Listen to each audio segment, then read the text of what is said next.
नमस्कार, बहुत स्वागत है आप सभी का टोटा टीवी में और मैं हूं आपके साथ जया पाल। चलिए शुरुआत करेंगे हमारे खास कार्यक्रम की और चर्चा करेंगे दिल्ली में 11 महीने बनाम 11 साल की सियासत की। बता दें कि दिल्ली की मुख्यमंत्री रेखा गुप्ता ने 81 नए आरोग्य केंद्र का उद्घाटन किया। इस मौके पर सीएम ने कहा कि जहां ये केंद्र बने वहां के लोगों को अब छोटी बीमारियों के लिए बड़े अस्पतालों में नहीं जाना पड़ेगा।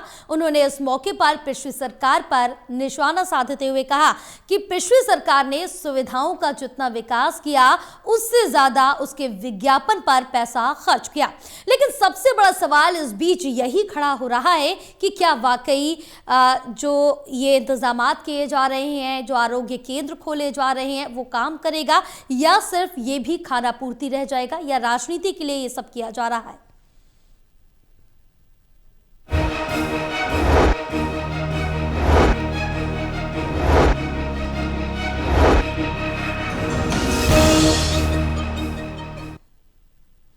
तो इसी पर चर्चा करेंगे। हमारे साथ खास मेहमान भी जुड़ेंगे, उनसे भी रूबरू कराएंगे, लेकिन उससे पहले दिखाएंगे एक रिपोर्ट।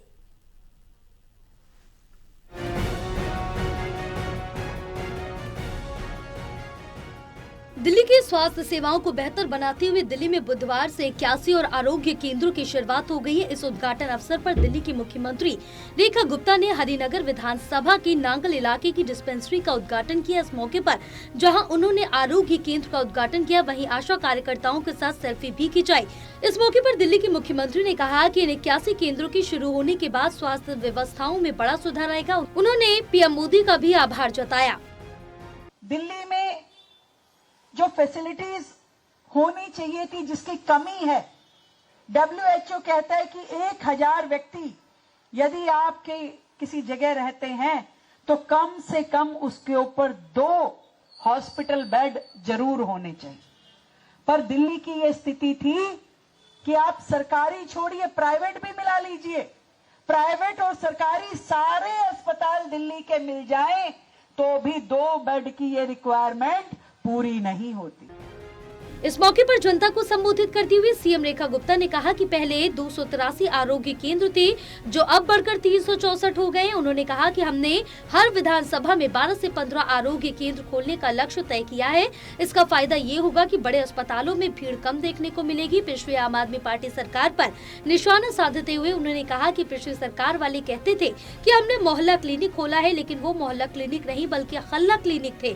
काम कुछ नहीं किया, करोड़ों रुपए से उसका हल्ला कर दिया। हर बड़े अस्पताल में ओपीडी का दबाव रहता है। पिछली सरकार ने किसी विजन के तहत काम नहीं किया, पोटा केबिन में क्लिनिक शुरू किया और इसीलिए सरकार ने तुरंत प्रभाव में एक और जहां बड़े अस्पतालों के काम पूरे करने की दिशा में पूरे एफर्ट्स लगाए, दूसरी ओर आयुष्मान आरोग्य मंदिर 1100 आयुष्मान आरोग्य मंदिर दिल्ली में बनाने का प्रण किया, जिसमें से आज 319 पूरी तरीके से तैयार होके जनता के लिए काम कर रहे हैं।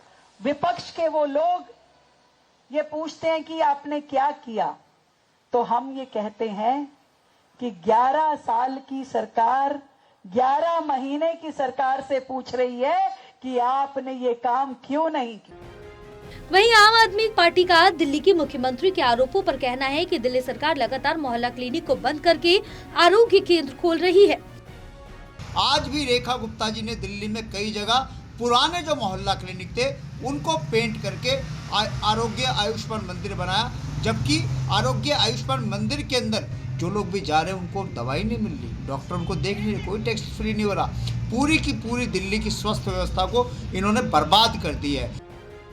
पिछली सरकार के स्वास्थ्य मंत्री किसी अस्पताल में जाते थे तो अस्पताल को देखकर कहते थे कि इसी में 2 मंजिल बना दो। बिना किसी मंजूरी के वो ऐसा काम कर देते थे। सरकार का हर काम पारदर्शी तरीके से होता है। आज दिल्ली में WHO कहता है कि 1000 लोगों पर 2 बेड होने चाहिए। आज स्थिति ये है कि सरकारी और प्राइवेट अस्पताल मिलकर भी 2 बेड नहीं होते। अब देखना ये होगा कि आने वाले दिनों में बाकी आरोग्य केंद्र कब तक दिल्ली में खुल पाते हैं। कैमरा पर्सन शूरवीर के साथ ललित नारायण कांडपाल की रिपोर्ट।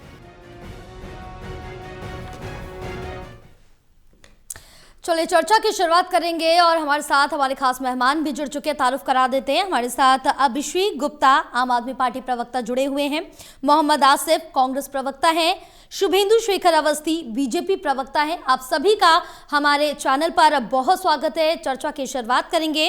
चलिए सबसे पहले मैं शुभेंदु शेखर जी आपके पास आऊंगी। शुभेंदु जी, जिस तरह से देखें कि सीएम की तरफ से यहाँ पर आरोग्य केंद्र खोले जा रहे हैं, उनका उद्घाटन किया जा रहा है, कि क्या वाकई में पिछली सरकार ने स्वास्थ्य सुविधाओं के नाम पर कुछ नहीं किया, जैसा कि वर्तमान सीएम ने दावा भी किया है? जया जी, आपके चैनल के माध्यम से जो दर्शक लोग इसको देख रहे हैं और अपने साथी प्रवक्ता मोहम्मद आसिफ साहब और आम आदमी पार्टी के प्रवक्ता अभिषेक गुप्ता जी को भी बताना चाहता हूं कि पिछली सरकार ने केवल नौटंकी करी, काम नहीं किया जी। एक जो पोटा केबिन बनता है, जो कंटेनर के अंदर बनता है, उसकी साइज होता है और उस साइज के अंदर 100 फुट स्क्वायर फीट एरिया भी नहीं रहता है। हमने इस जो आरोग्य मंदिर बनाने की जो प्रक्रिया ली, उसमें लगभग 1000 स्क्वायर फीट एरिया कम से कम होना चाहिए, जहां पर जिस मोहल्ला क्लिनिक में लोगों ने 3-3 लाख रुपए तक किराया दिया और केवल 4 घंटे के लिए डॉक्टर अवेलेबल रहता था, और ऐसे इनके डॉक्टर हुआ करते थे जया जी कि 4 घंटे में एक बार एक डॉक्टर ने तो 500 लोगों को भी चेक कर लिया। मींस एक 15-16 सेकंड में एक मरीज को चेक कर लेना, ऐसा सुपर डॉक्टर भी होते थे। इन्होंने एक बहुत बड़ा घोटाला किया था और इसमें सत्येंद्र जैन और इनके बड़े नेता जुड़े हुए थे और पैसा खाते थे पीछे का, सब कॉन्ट्रैक्ट पे थे। अभी आपने फोटो दिखाई, खुद आपके चैनल ने दिखाई, साइट पे गए होंगे, उन्होंने देखा होगा जी। हमने यहाँ पर 238 पहले थे और 81 और जोड़ के हमने इसकी फिगर को बढ़ाया है। नंबर 1, हम 1100 बनाना चाहते हैं अगले इस 2-2.5 साल के अंदर, और अल्टीमेटली एक वार्ड में 10 हॉस्पिटल इस तरीके के मोहल्ला क्लिनिक बनाएंगे। और जो इन्होंने 11 सालों में 502 बनाए मैक्सिमम, जिसमें भी आपने कोरोना पीरियड में देखा था कि जानवर ज्यादा और मनुष्य कम जा रहे थे, ऐसे लोगों को ऐसे मोहल्ला क्लिनिक के ऊपर क्या जवाब देंगे? हम लगभग 80 टेस्ट कराते हैं। आयुष के सभी इलाज, मतलब आयुर्वेद, योगा, यूनानी, सिद्धा और होम्योपैथी ये रहती है। कैंसर स्क्रीनिंग तक होती है मैम। कैंसर स्क्रीनिंग जो एक बड़ा हायर वर्जन है कि आप जहाँ पे चेक कर सकते हैं कि ये कैंसर है कि नहीं है, उसका स्क्रीनिंग। मेंटल हेल्थ, आजकल जब लोग काम कर रहे होते हैं उनको मेंटल स्ट्रेस रहता है, उसका भी इलाज है। बेटर इंफ्रास्ट्रक्चर है, ज्यादातर बिल्डिंग गवर्नमेंट ओन बिल्डिंग है, जबकि इन्होंने केवल फीवर और खांसी की दवा देते थे, उसकी भी दवाएं नहीं मिलती थी। पैरासीटामोल लेके और कैल्शियम की गोली खाकर, और एक आदमी के ऊपर 10-10 बार उसी आदमी का आधार कार्ड लगाते थे, जिससे कि ये ज्यादा से ज्यादा लोगों को वो दिखा सके कि हमने काम किया, क्योंकि नंबर ऑफ पेशेंट के बेसिस पे पैसा दिया जाता था। और जया जी, एक और चीज कह रहा हूँ, एक बड़ा घोटाला हुआ था। इन्होंने अपने जो कार्यकर्ता थे उनके घरों को आरोग्य मंदिर बना दिया, मतलब मोहल्ला क्लिनिक बना दिया था, उस सबको खत्म किया। जहां पर ऐसी जगह थी जो सरकारी ओन्ड थी, उनको हम लोगों ने यूटिलाइज किया है, और बाकी सभी जगहों को जो कमरों में घरों पे 2-2, 3-3 लाख रुपए के घरों पे किराया देकर कार्यकर्ताओं को इन्होंने बनाया था, वो सब बंद करके हमने एक नया इंफ्रास्ट्रक्चर दिल्ली के लिए तैयार किया है। हम आगे आएंगे कि हम किस तरीके से यहाँ पे वैक्सीनेशन और बच्चों के लिए बच्चा का भी हमने प्रावधान किया है, जो कि मोहल्ला क्लिनिक के डब्बों में, फिर से बहुत बोल रहा हूँ, डब्बों में वो सोच भी नहीं सकते थे कि क्या है। जी बिल्कुल, ये तो आने वाला वक्त ही बताएगा कि किस तरह से काम करेगा, और जो इसमें सुविधाएं बताई जा रही हैं वो एक्चुअल में ज़मीनी स्तर पर नजर आएंगी या फिर नहीं, ये तो आने वाले वक्त में ही पता चलेगा। बहरहाल अभिषेक जी आपके पास आऊंगी, क्योंकि जिस तरह से देखें कि मोहल्ला क्लिनिक आपके समय में चलाए जा रहे थे, अब आरोग्य केंद्र अब बनाए जा रहे हैं, मुख्यमंत्री ने इसका उद्घाटन किया, तो क्या जो नए आरोग्य केंद्र है इनका उद्घाटन वास्तविक स्वास्थ्य सुधार है या सिर्फ राजनीतिक रणनीति है? अभिषेक जी, आपकी आवाज हम तक नहीं पहुंच रही, एक बार अनम्यूट कर लीजिए अपना माइक।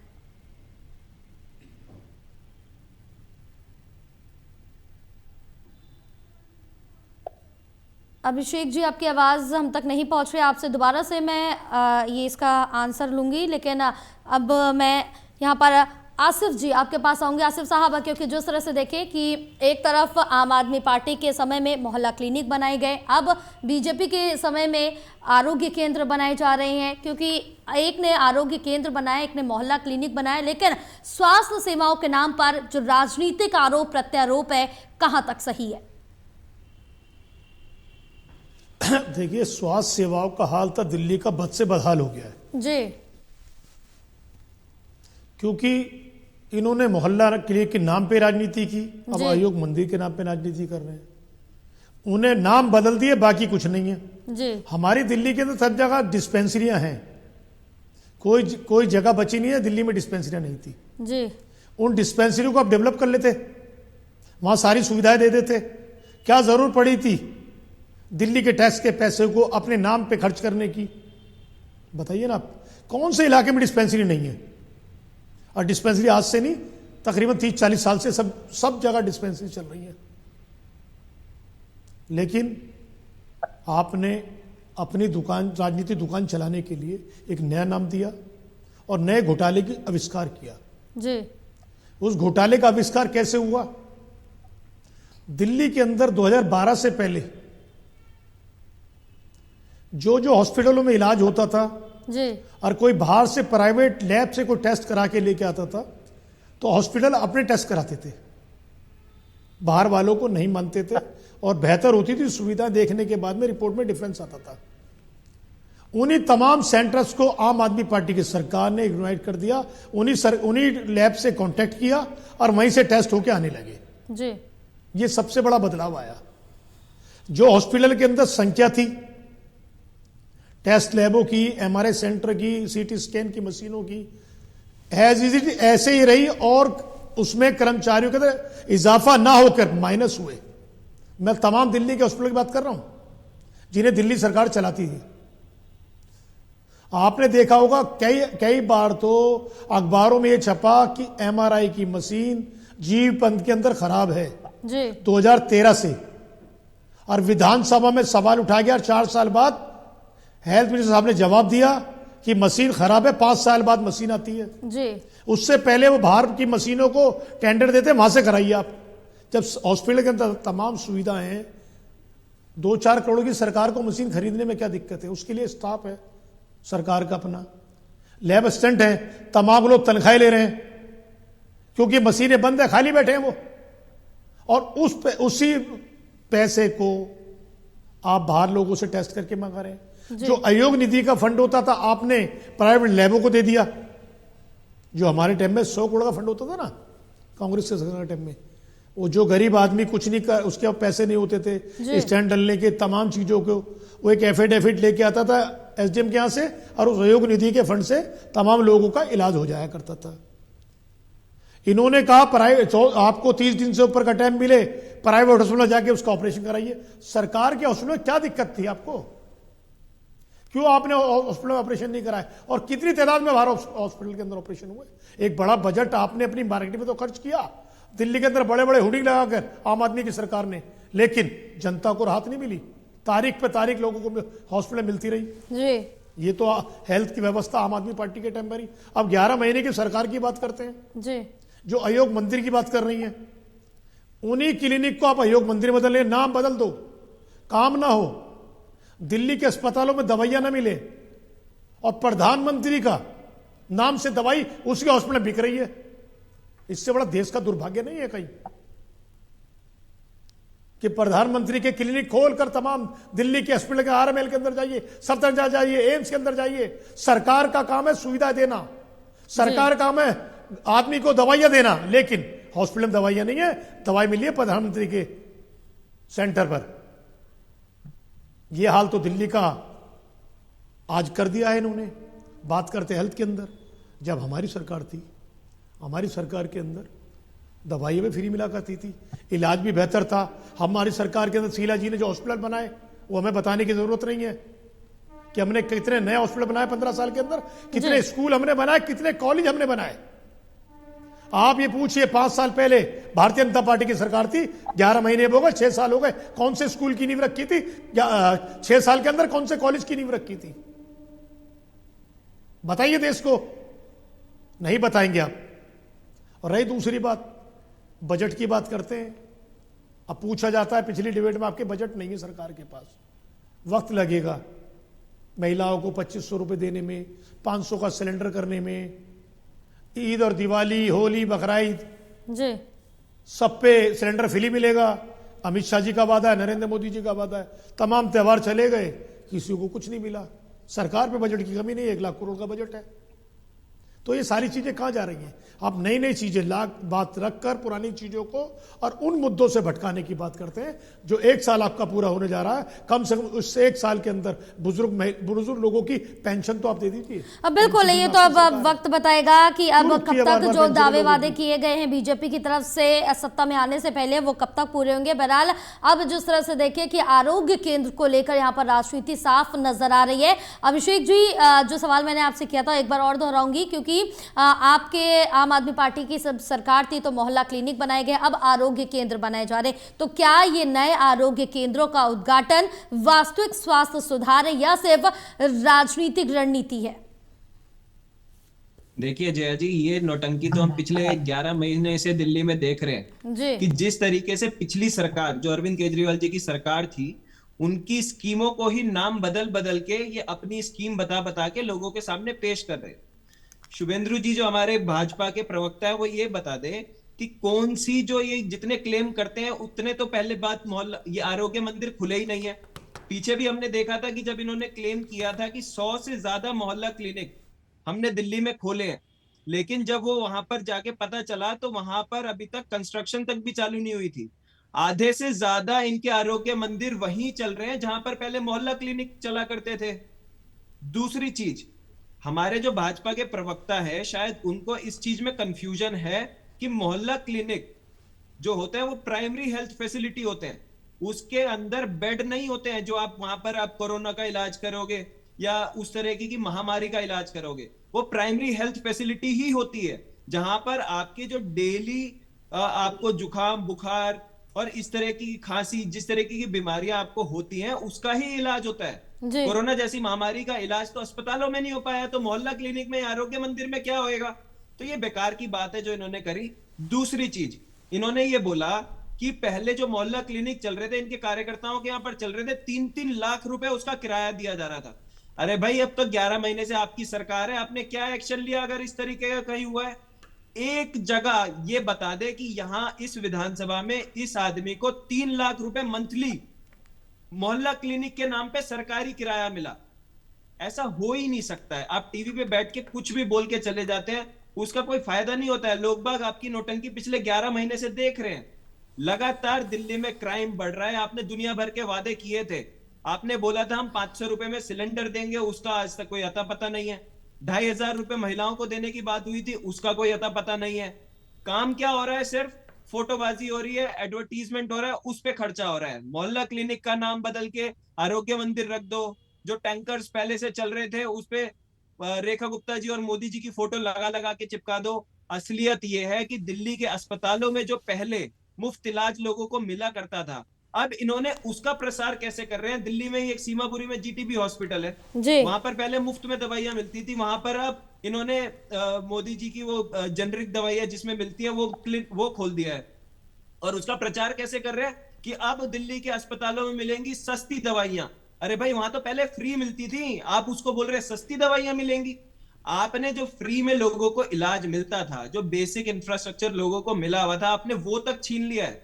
हमारे बगल में ही सिविल लाइंस में अरुणा असफ अली हॉस्पिटल है, वहां पर रेबीज जिस भी लोगों को कुत्ते काटते थे उसके इंजेक्शन लगा करते थे। आप विश्वास कीजिएगा जया जी, वरना अपने कैमरामैन को कल भेजिएगा, मैं दिखा दूंगा। वहां पर अब डॉग बाइट्स के जितने भी केसेस आते हैं, किसी को कोई दवाई नहीं दी जाती, किसी तरीके का कोई ट्रीटमेंट नहीं दिया जाता। हालात यहां तक खराब है कि दिल्ली सरकार के अस्पतालों में टीटनेस तक का इंजेक्शन, जो बेसिक इंजेक्शन है, उसकी भी कमी हो चुकी है। तो ये कहां की बातें करते हैं? यहाँ पर बेसिक चीजें इनसे दी नहीं जा रही जो पिछली सरकारें देती आई हैं। और ये बातें इतनी बड़ी बड़ी करते हैं जैसे पता नहीं इन्होंने 11 महीने में क्या दिल्ली के लिए हासिल कर दिया है। कोई एक वादा जो इन्होंने चुनावों से पहले किया था दिल्ली से, कोई वादा पूरा नहीं किया। सिर्फ दिल्ली को मिला क्या है? बुलडोजर राज मिला है। जगह जगह तोड़फोड़ हो रही है, किसी की दुकान तोड़ी जा रही है, किसी के लिए मुख्यमंत्री जी सड़क से निकलती है तो उनके लिए रास्ता चौड़ा करना है तो 300 घरों को नोटिस दिया जा रहा है, कहीं पे झुग्गियां तोड़ी जा रही हैं। अरे भाई, आप दिल्ली में किस तरीके की राजनीति करना चाह रहे हो? दिल्ली ने तो कभी ऐसा नहीं देखा था, पहले बतेरी सरकारें रही। 27 साल बाद आपको मौका मिला था तो पिछली सरकारों से बेहतर करके दिखाते। आपने बोला यमुना सफाई पे, हमने यमुना सफाई कर दी। यमुना सफाई का हाल हम डेली देखते ही हैं, वहां पर क्या हाल है। आप नकली छठ घाटे बनाते हो। आप कर क्या रहे हो? आप सिर्फ और सिर्फ प्रोपेगेंडा करने का काम कर रहे हो। 11 महीने का समय आपको हो चुका है, 1 साल आपको हो जाएगा, 4 साल आपके पास बचे हैं। लेकिन आपकी नीति और नियति में बहुत फर्क है। आप सिर्फ और सिर्फ दिखावा करना चाहते हैं। ये अभी भी क्लेम करते हैं 300 से ज्यादा हमने मोहल्ला क्लिनिक बना दिए। अगर इनके पास कोई लिस्ट है तो वो हमको दे दे, हम तो चेक करा लेंगे। हमने पीछे भी चेक कराई थी तो आधे से ज्यादा मोहल्ला क्लिनिक पे, जहां पर इन्होंने क्लेम किया कि यहां पर मोहल्ला क्लिनिक खुल गया है, उन साइट्स पे कुछ नहीं मिला। और आज भी वही हाल है। बिल्कुल, देखिए यहाँ पर अगर दिल्ली का जिक्र करें तो आम आदमी पार्टी के समय में भी स्वास्थ्य को लेकर तमाम दावे वादे किए जाते थे, जमीनी स्तर पर कुछ और ही देखने को मिलता था। अब बीजेपी की तरफ से भी आरोग्य केंद्र को लेकर तमाम दावे वादे तो किए जा रहे हैं, लेकिन जमीनी स्तर पर वो सुविधाएं कितनी देखने को मिलेगी ये तो आने वाला वक्त ही बताएगा। लेकिन शुभेंदु जी, जिस तरह से आपने अभी जिक्र किया था कि अभी तो इसकी संख्या कम है आरोग्य केंद्र की, आने वाले वक्त में इसकी संख्या और ज्यादा बढ़ाई जाएगी, 1100 के लगभग की जाएगी। तो इस पर मेरा ये सवाल है कि क्या स्वास्थ्य सेवाओं में सुधार का सही पैमाना केंद्रों की संख्या है या फिर उनकी गुणवत्ता है? दोनों जया जी, दोनों जरूरत है जी। हमारा कहना है कि एक वार्ड में लगभग 10 आरोग्य मंदिर होने चाहिए और उन 10 आरोग्य मंदिरों में जिससे कि एक मोहल्ला का व्यक्ति जब बीमार हो तो उसको जो बेसिक बीमारी के लिए इलाज है वो घर के पास मिल जाए। इसके तहत हमने 1100 का टारगेट लिया है और पहले 11 महीने में 318 आज तक बना चुके हैं। और आम आदमी पार्टी के अभिषेक गुप्ता या आम आदमी पार्टी के किसी नेता को जिम्मेदारी के साथ जाइए, आरोग्य मंदिर की लिस्ट गवर्नमेंट के वेबसाइट पे पड़ी है, उसमें से देखिए किसी भी एक यदि आरोग्य मंदिर चालू ना मिले तो आप जो कहिएगा वो हार जाएंगे। अभिषेक, अभी आप छोटे हो, मैं खाली एक चीज बताता हूं कि ऐसे बड़ी बातें कह देना कि हम गए वहां पे। आज जया जी का जो टीवी चैनल है टोटल टीवी दिखा रहा है तो वो किसी ना किसी हॉस्पिटल का दिखा रहा होगा ना, आरोग्य मंदिर का दिखा रहा होगा कि यहाँ ये दवाएं रखी हैं, डॉक्टर नर्सेस बैठी हुई हैं। कोई झूठ थोड़ी ना बोल रहे होंगे वो, कि आपके कहने पर कुछ ऐसे ही हो जाएगा। आप जाके देख के आओ, क्योंकि आप बात कर रहे हो इतनी बड़ी बातें, आप कभी गए हो क्या? और जहां तक हम बता रहे हैं कि आपने 3 लाख रुपए का किराया के कहाँ का था, तो बुलाड़ी के, मैं उस कार्यकर्ता में आम आदमी पार्टी के नेता का नाम नहीं लेना चाहता हूं, जिसमें 3,10,000 रुपए आपके लोगों ने दिया और 7 महीने के बाद जब बीजेपी ने हल्ला मचाया तब आपने उसको, पहले आज से जब मोहल्ला क्लिनिक चालू हुए थे तब की बता रहा हूँ, तब आप शायद राजनीति में नहीं हो गए। मैं शुभेंदु जी संक्षेप में अपनी बात खत्म कीजिए, वक्त काफी कम है। मैं बताना चाहता हूँ, सुन तो लीजिए। शीश महल पे रहने वाले लोगों को अब तो दिक्कत होगी ही कि रोड चौड़ी क्यों हो रही है। शीश महल पे जो 10-10 लाख रुपए का टॉयलेट सीट लगाने वालों को ये दिक्कत तो होगी कि आज आरोग्य मंदिर इतनी जल्दी बंद कैसे गए। आपने 11 साल में 502 बनाए। जया जी, एक अच्छा काम है जी। मेरे को लगता है आसिफ साहब मंदिर जाएंगे कि नहीं जाएंगे, पर आरोग्य मंदिर जरूर चले जाएं। बिल्कुल, हमारे पास वक्त यही, बिल्कुल वक्त हमें इतनी ही इजाजत देता है। बहरहाल आप सभी का बहुत शुक्रिया पूरी चर्चा के लिए, क्योंकि जिस तरह से देखें कि अब मुख्यमंत्री की तरफ से आज उद्घाटन कर दिया गया है आरोग्य केंद्र का, इसके साथ साथ दावे वादे भी किए गए और पिछली सरकार पर निशाना भी साधा गया है। लेकिन आने वाले वक्त में यही देखना होगा कि कितने कारगर साबित होते, कितनी सुविधाएं आम जनता को इस आरोग्य केंद्र में मिलती।